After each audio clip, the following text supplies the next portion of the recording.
ప్రైవేటీకరణకు వ్యతిరేకంగా కేవీఆర్ కళాశాల విద్యార్థులు గాంధీ సెంటర్ నుండి ర్యాలీగా తరలివచ్చి జాతీయ రహదారిపై తమ ధర్నాను ఆందోళనను ఉధృతం చేశారు. దీంతో జాతీయ రహదారిపై ట్రాఫిక్ నిలిచిపోయింది.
ప్రైవేటీకరణకు వ్యతిరేకంగా కేవీఆర్ కళాశాల విద్యార్థులు గాంధీ సెంటర్ నుండి ర్యాలీగా తరలివచ్చి జాతీయ రహదారిపై తమ ధర్నాను ఆందోళనను ఉధృతం చేశారు.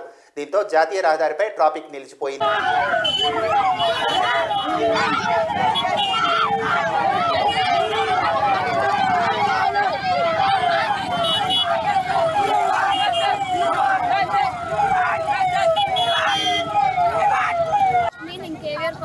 ఫైనల్ డిగ్రీ బీకామ్ చదువుతున్నాను. మేము 2 రోజుల నుంచి నిరసన మీరు శాంతివంతంగా చేస్తున్నా కానీ మమ్మల్ని ఈ విధంగా ఏ తప్పు చేయకుండా పోలీస్ స్టేషన్ తీసుకెళ్ళి ఇలా చేయడం ఏం బాగోలేదు. కంచిన్చర్ల పోలీస్ స్టేషన్ తీసుకెళ్లారు. ఇలా తీసుకెళ్ళడం ఏం బాగాలేదు. మేము శాంతివంతంగా చేస్తున్నా కూడా వాళ్ళు ఈ విధంగా చేయడం చాలా దుర్మార్గం. కాబట్టి మా కాలేజ్ మాకు గైడెడ్ గా ఇవ్వాలని కోరుకుంటున్నాం. తీసుకెళ్ళిన స్టూడెంట్ మీద ఏమైనా చార్జ్ జరిగిందా? ఏం చార్జ్ జరగలేదు. కాకపోతే తీసుకెళ్ళేటప్పుడు మనకి కొంతమంది విద్యార్థుల్ని కొట్టడం జరిగింది. కానీ అక్కడికి వెళ్ళిన తర్వాత మమ్మల్ని టాప్స్ పట్టుకొని లాగుతున్నారు. మాకేమైనా అయితే ఏంటి, మాకు కొంతమంది చుట్టు పట్టుకుని లాగారు. కొంతమంది అయితే వాచ్ కూడా పగిలింది ఒక అమ్మాయిది. మమ్మల్ని మరి జడ కూడా లాగేసి ఎక్కిచ్చారు. కంచిచర్ల స్టేషన్ నుంచి వచ్చినాం. ఎమ్మెల్యే గారు ఓల్డ్ స్టూడెంట్ కానీ కేవీఆర్ కాలేజ్లోనే చదివిన ఆయన మా గురించి మా స్టూడెంట్స్ గురించి పట్టించుకోవడం చాలా ఇదిగా ఉంది మాకు. సార్ అదేమంటే ఒక్కటంటారు, నేను ఆ ప్లేస్ నుంచే వచ్చాను అని. మరి ఇప్పుడు ఇంతమంది స్టూడెంట్స్ ఆ ప్లేస్ లోనే ఉన్నారు కదా సార్, మరి ఆయన వచ్చి ఎందుకు రెస్పాండ్ అవ్వట్లేదు సార్? వాళ్ళ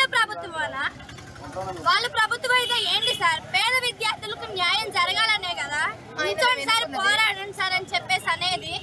ఇప్పుడు వరకు అసలు రెస్పాన్స్ లేకుండా ఉంటే మేమేం చేయాలి సార్ చెప్పండి మీరే?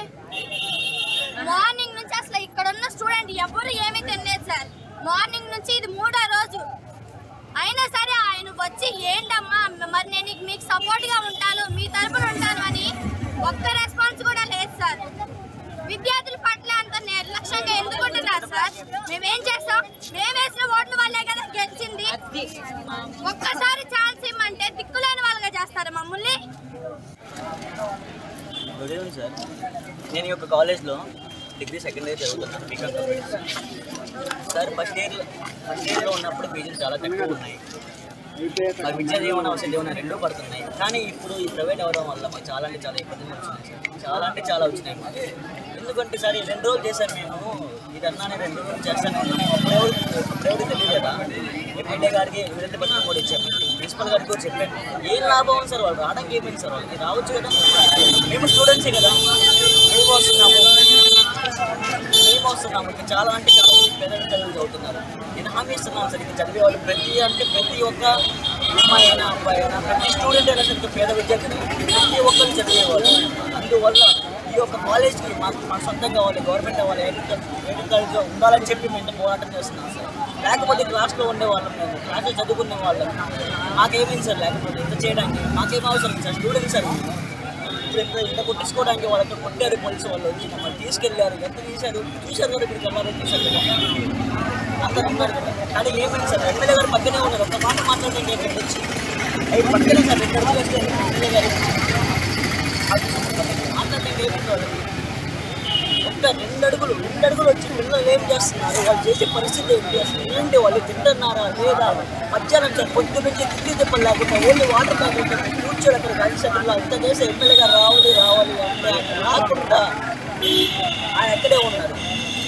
సరే అని చెప్పి సీఎం రోడ్కి వెళ్ళాము, అక్కడికైనా వస్తారని చెప్పారు. పోలీసు వాళ్ళు వచ్చి మమ్మల్ని కొట్టారు, తీసుకెళ్లారు, 31 మందిని తీసుకెళ్లారు. అక్కడ ఆడపిల్లలు ఉన్నారు, మగ పిల్లలు ఉన్నారు.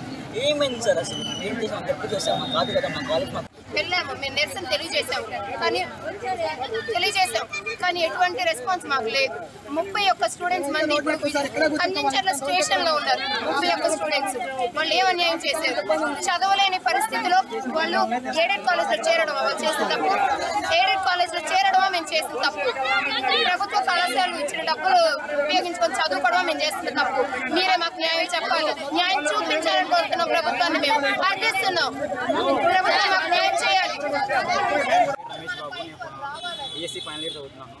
మేము ఇక్కడ మా కాలేజ్ మాకు కావాలని, ఎయిడెడ్ కాలేజ్గా కావాలని మేము ఇక్కడ 3 డేస్ నుంచి మేము నిరసన చేపట్టాము. మేము గత 2 డేస్ నుంచి కూడా ప్రశాంతంగా శాంతియుతంగా మేము నిరసన చేపట్టాము. కానీ మా వైపు చూసిన వాళ్ళు కానీ, మా వైపు వచ్చి మాట్లాడిన వాళ్ళు కానీ, మాకు సపోర్ట్ చేసిన వాళ్ళు కానీ ఎవరూ లేదు. చూసి మేమే ఇంకా మేము బయటకు వెళ్ళి ఎవరిని అడగలేక పెట్టాము. మా ఎమ్మెల్యే సార్కి మేము నోటీస్ పెట్టాము, చూడలేదు, పట్టించుకోలేదు. కనీసం చూసారో లేదో కూడా మాకు తెలియదు. మా ప్రిన్సిపల్ గారికి చెప్పాము, కనీసం మరి పట్టించుకో. నెక్స్ట్ మంత్ ఎగ్జామ్స్ ఉన్నాయి, ఫీజులు అనౌన్స్ చేశారు. ఫీజులు కడితేనే హాల్ టికెట్ ఇస్తా అన్నారు. మేము ఫీజులు కట్టుకోలేని పరిస్థితుల్లో మేము ఉన్నాము. మేము ఇక్కడ ఉన్న విద్యార్థులందరూ కూడా మేము మధ్యతరగతి వాళ్ళము. మేము ఫీజులు కట్టుకోలేక గవర్నమెంట్ కాలేజీలో చదువుకుంటున్నాము.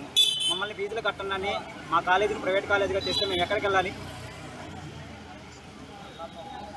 4 మండలాల్లో, మా చుట్టుపక్కల 4 మండలాల్లో ఉన్న గవర్నమెంట్ కాలేజీ ఇది ఒక్క కాలేజీ. ఈ కాలేజీ ప్రైవేట్ కాలేజీగా చేస్తే మేము ఎక్కడికి వెళ్ళాలి?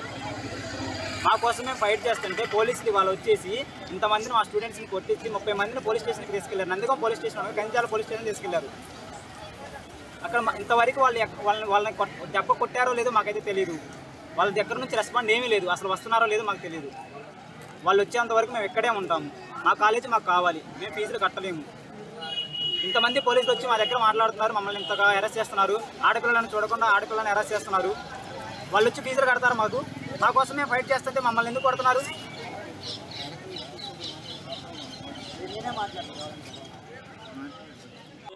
విద్యని వ్యాపారం చేసుకోండి, విద్యని నిర్వీర్యం చేసే పరిస్థితిలో ఆంధ్రప్రదేశ్ ప్రభుత్వం తీసుకున్నటువంటి నిర్ణయం నేటి విద్యా వ్యవస్థలో ఉంది. దాని యొక్క ముఖ్య కారణం ఏంటంటే రాష్ట్రంలో విద్యకి వెన్నెముక ఉన్నటువంటి ఎయిడెడ్ విద్యా సంస్థలని నిర్వీర్యం చేసే పరిస్థితి ఈ రాష్ట్ర ప్రభుత్వం చేస్తూ ఉంది.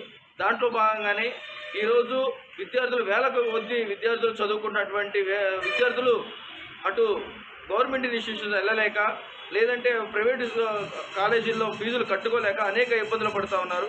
ఈ విషయాలన్నీ కూడా ప్రభుత్వ రంగ ప్రజాప్రతినిధులకు తెలుసు, అక్కడ ఉన్నటువంటి విద్యాశాఖ అధికారులకు తెలుసు. గతంలో మీరు ప్రతిపక్షంలో ఉన్నప్పుడు, మీ పాదయాత్రలో ఉన్నప్పుడు నేను ఉన్నానన్నారు. ఈరోజు ఎయిడెడ్ కాలేజీలు కొన్ని వేల మంది విద్యార్థులకు విద్యను అందిస్తున్నది విషయాన్ని మీకు తెలియదా? లేదా తెలిసి ఆ ఆస్తుల్ని కాజేయాలనో లేదా విద్యార్థుల్ని విద్యకు దూరం చేయాలనో మీరు ఇటువంటి నిర్ణయం తీసుకున్నారనేది మీరు స్పష్టం చేయాల్సిన అవసరం ఉంది. ఈరోజు వాళ్ళకి ఫండమెంటల్ రైట్ అనేటువంటి వాళ్ళకి అన్యాయం జరిగితే, ఏదైనా బాధితుడికి అన్యాయం జరిగితే ఆ బాధితుడు రోడ్డు మీదకి వచ్చి అడిగే హక్కు ఉన్నటువంటి మన దేశంలో ఈరోజు విచక్షణ రహితంగా ఈ ప్రభుత్వం పోలీసులను అడ్డుపెట్టుకొని ఈరోజు విద్యార్థుల మీద లాఠీ ఛార్జీలు కానివ్వండి, విద్యార్థులను ఇబ్బంది పెట్టే పరిస్థితిలో, కేసులు పెట్టే పరిస్థితిలో రాష్ట్ర ప్రభుత్వం ఉంది. ఈరోజు పోలీసు వ్యవస్థ కూడా ఒకటే చెప్తా ఉన్నాం, మీరు ఆనాడు చదువుకున్నారు కాబట్టి ఈరోజు డ్రెస్ చేసుకున్నారు. ఆ రోజు ప్రభుత్వ విద్యారంగాన్ని బలోపేతం అయ్యింది కాబట్టి ఈరోజు డ్రెస్ చేసుకున్నారు.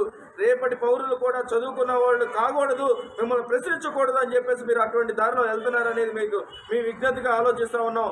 ఈరోజు ఈ ప్రభుత్వం ఉంటుంది, రేపు ఉంటుందో లేదో తెలియదు.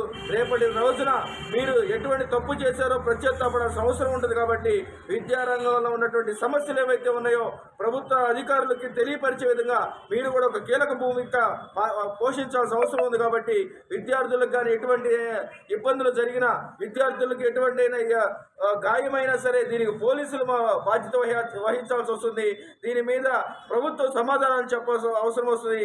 దీని మీద సుప్రీంకోర్టు కూడా, హైకోర్టు కూడా సుమోటోగా కేసు నమోదు చేసి ఏడేడు వ్యవస్థని, ఏడేడు కళాశాలను ఏడేడుగానే ఉంచేంత వరకు భారతీయ విద్యార్థి ఫెడరేషన్ SFI పోరాడుతుంది.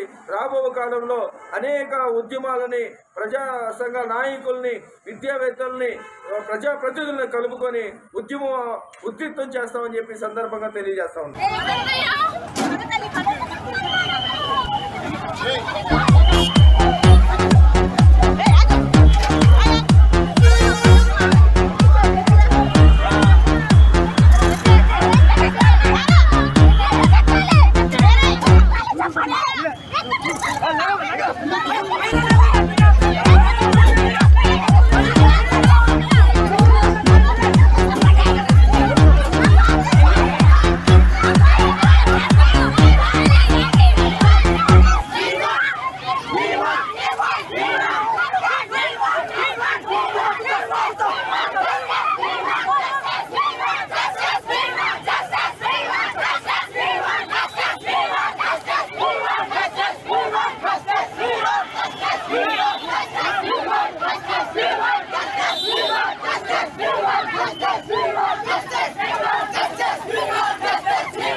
ప్రైవేటీకరణకు వ్యతిరేకంగా కేవీఆర్ కళాశాల విద్యార్థులు గాంధీ సెంటర్ నుండి ర్యాలీగా తరలివచ్చి జాతీయ రహదారిపై తమ ధర్నాను, ఆందోళనను ఉధృతం చేశారు.